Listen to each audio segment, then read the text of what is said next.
Evangelho segundo narrativa de Mateus, no seu capítulo 15, verso 1, diz: Então vieram de Jerusalém a Jesus alguns fariseus e escribas e perguntaram: Por que transgridem os teus discípulos a tradição dos anciãos? Pois não lavam as mãos quando comem. Ele, porém, lhes respondeu: Por que transgredis vós também o mandamento de Deus por causa da vossa tradição? Porque Deus ordenou: honra a teu pai e a tua mãe. E quem maldisser a seu pai ou a sua mãe, seja punido de morte. Mas vós dizeis: se alguém disser a seu pai ou a sua mãe, é oferta ao Senhor aquilo que poderias aproveitar de mim, esse jamais honrará seu pai ou a sua mãe. E assim invalidastes a palavra de Deus, por causa da vossa tradição.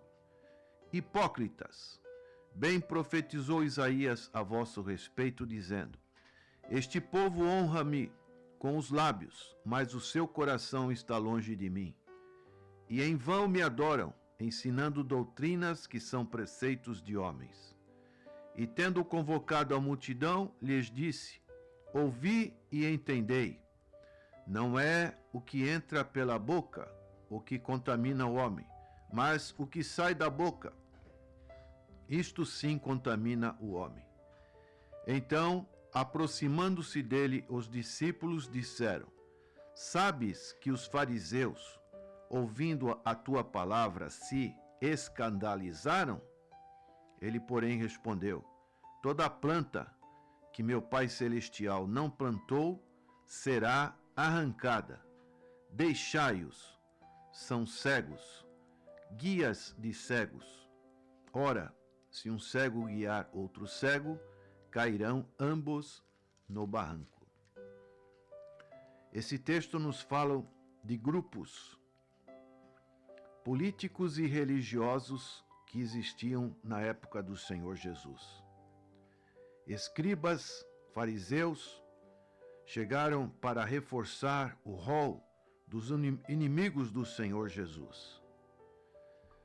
Assim como também os fariseus com os chamados herodianos, e depois apareceram também os saduceus, que eram rivais dos fariseus, uma classe da aristocracia da sociedade judaica.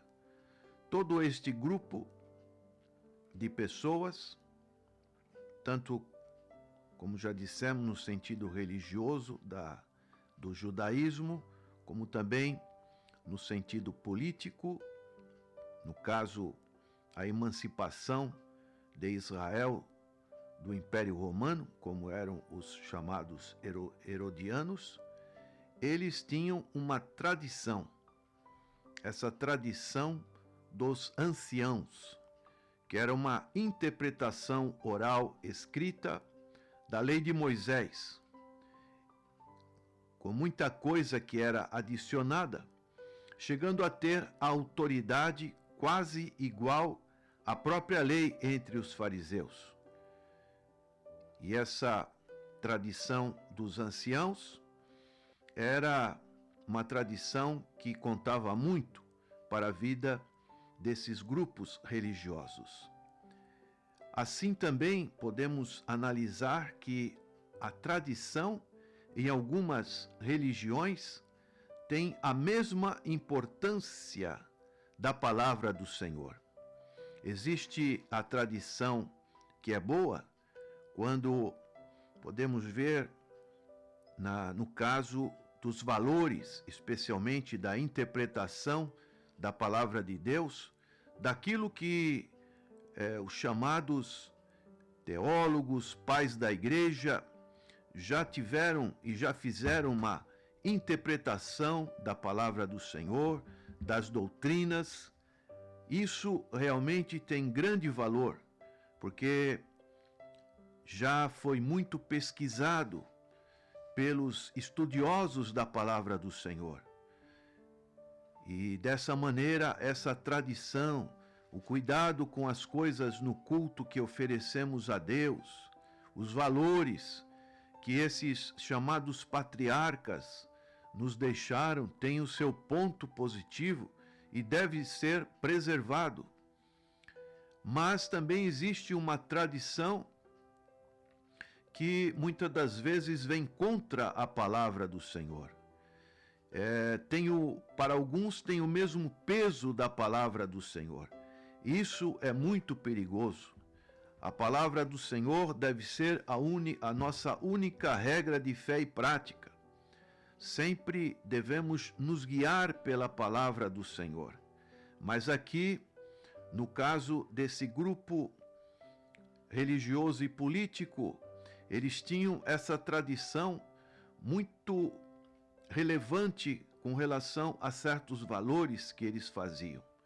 E isso veio de encontro, ou ao encontro do Senhor Jesus Cristo, nesse episódio desse capítulo 15 de Mateus.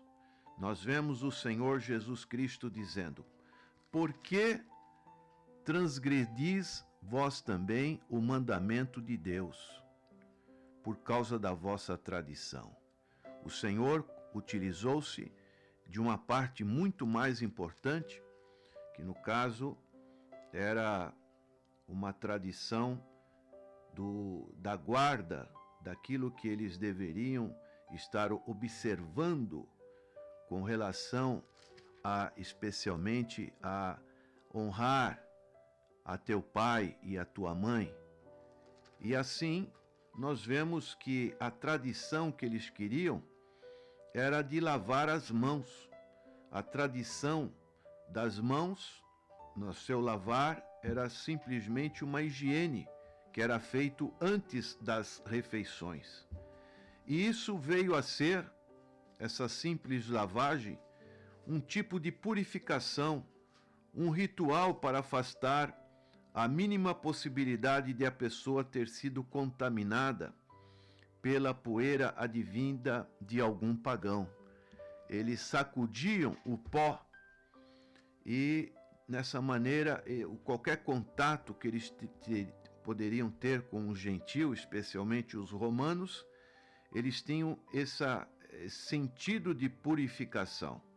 E os fariseus e os escribas, eles observavam que os discípulos do Senhor Jesus não estavam fazendo esta purificação.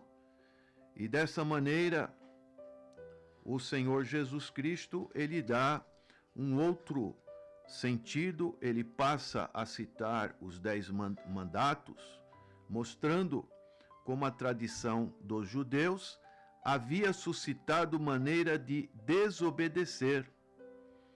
E se alguém que queria livrar-se da responsabilidade de cuidar dos seus pais, por exemplo, em idade avançada, era só fazer a falsa declaração de que os seus bens pertenciam ao templo. Essa oferta ao Senhor era conhecida como Corban, que significa oferenda. Então, seus bens seriam registrados em nome do templo até a morte dos pais, quando então se passaria a combinar algo com os escribas no intuito de reavê-los. Parece que, para o gozo de tais benefícios legais, não era necessário uma grande oferta. Talvez alguns que assim faziam estivessem presentes nessa hora desse diálogo do Senhor Jesus Cristo com esses grupos religiosos. E o Senhor Jesus, no verso 6, ele diz: esse jamais honrará seu pai ou a sua mãe. Isso não tem valor, porque não está fazendo de coração. E assim o Senhor diz uma importante palavra que nós devemos observar. Ele diz: e assim invalidastes a palavra de Deus por causa da vossa tradição. Fica bem claro nesse episódio que a palavra de Deus, ela tem a prioridade dentro de qualquer outra coisa que possa haver neste mundo. No caso, uma tradição religiosa que talvez você, prezado ouvinte, tenha recebido dos seus pais, da sua família. Muitas pessoas têm esse tipo de pensamento: eu fui criado em tal regime religioso, em tal igreja, e de lá eu não vou sair. Então são tradições que precisam estar sendo avalizadas ou abalizadas com relação à palavra do Senhor. Invalidastes a palavra de Deus. O Senhor Jesus dá essa grande advertência, e essa grande advertência é algo que nós devemos estar muito atentos para os métodos que se usam para invalidar a palavra do Senhor. Podemos citar alguns exemplos que podem invalidar a palavra do Senhor. O primeiro seria o esquecimento. Quando não lemos, quando não ouvimos a palavra do Senhor, essa palavra cai no nosso esquecimento. Podemos esquecer da palavra do Senhor. Outras coisas começam a estar na nossa mente, no nosso coração, e assim nos esquecemos.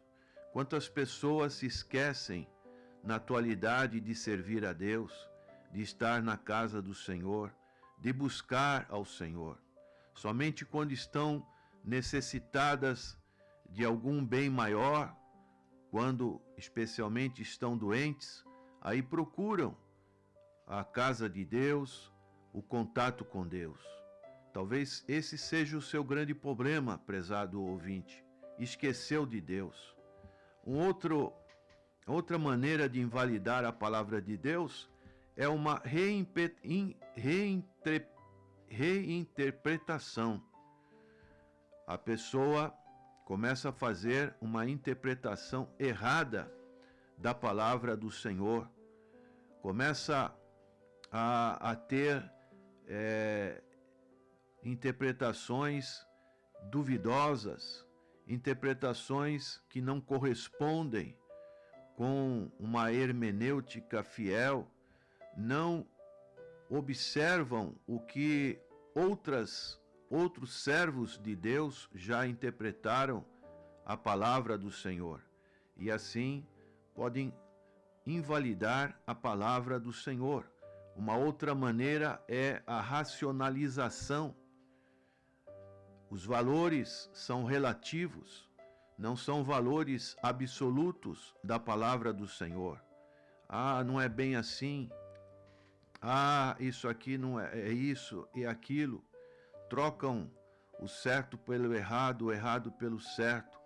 E isso cai numa invalidização da palavra do Senhor. Outra forma também é a ignorância. Não conhecem, não buscam conhecimento da palavra do Senhor. O apóstolo Paulo, ele fala isso, essa advertência em Atos capítulo 17, quando estava em Atenas.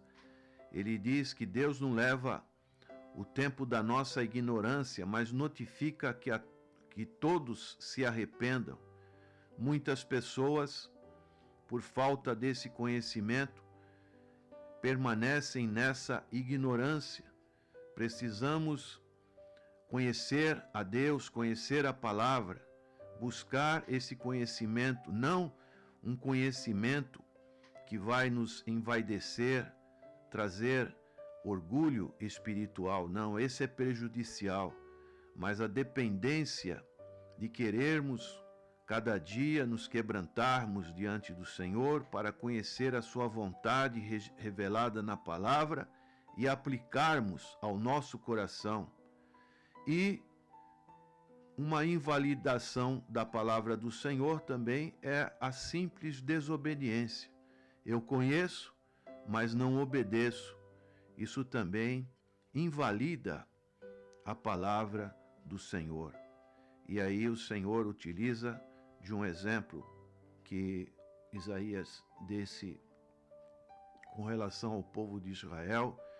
Na sua época, este povo honra-me com os lábios, mas o seu coração está longe de mim. E em vão me adoram, ensinando doutrinas que são preceitos de homens. Uma situação perigosa de quando pessoas se aproximam-se de Deus, falam de Deus, mas o coração não corresponde àquilo que a boca fala. Eles não adoram, ensinam doutrinas que são preceitos de homem.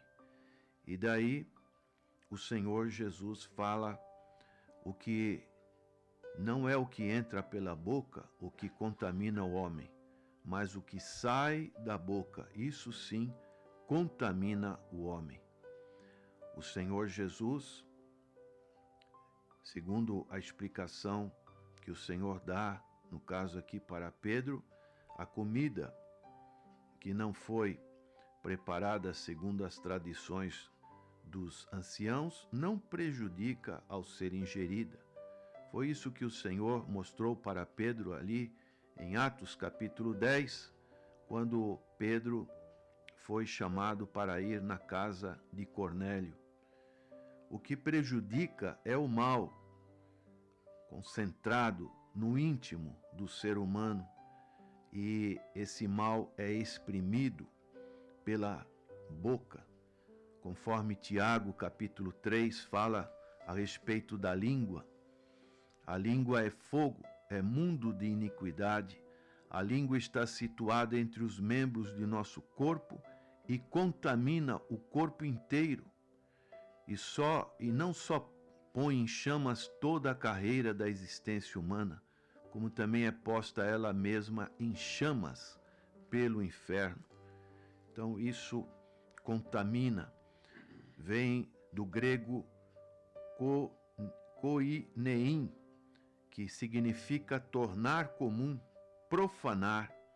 No sentido bíblico, significa ser cerimonialmente imundo, sem direito a participar do culto público ou aproximar-se de Deus em oração. E o Senhor Jesus então faz essa declaração muito forte contra esse grupo de pessoas. E aí ele vai concluindo dizendo: toda planta que meu Pai Celestial não plantou será arrancada. O Senhor Jesus não altera a sua doutrina para agradar as pessoas que não buscam o verdadeiro sentido da palavra de Deus. E dessa maneira, o Senhor, quando a pessoa não busca a verdadeira palavra do Senhor, para essas pessoas, o Senhor está dizendo, só resta a condenação. E o verso 14, ele tem palavras muito duras. Deixai-os, como que dizendo, largar de mão.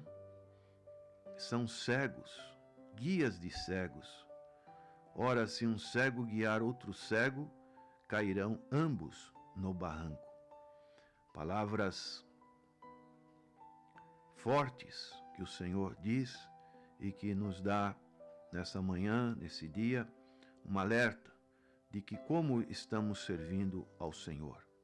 Temos validado a palavra do Senhor em nossa vida ou, ao contrário, estamos fazendo como esses escribas e fariseus que tinham as suas tradições, e as tradições também, essas tradições podem ser umas tradições atuais da nossa religiosidade, daquilo que nós já temos uma prática de querer adorar a Deus da nossa maneira. Sempre precisamos testar o nosso coração junto com a palavra de Deus para saber se estamos fazendo essa adoração certa diante do Senhor.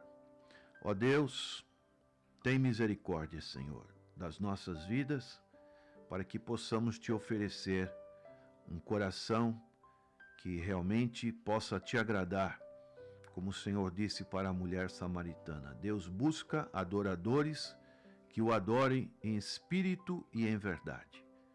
Oramos em nome do Senhor Jesus. Amém.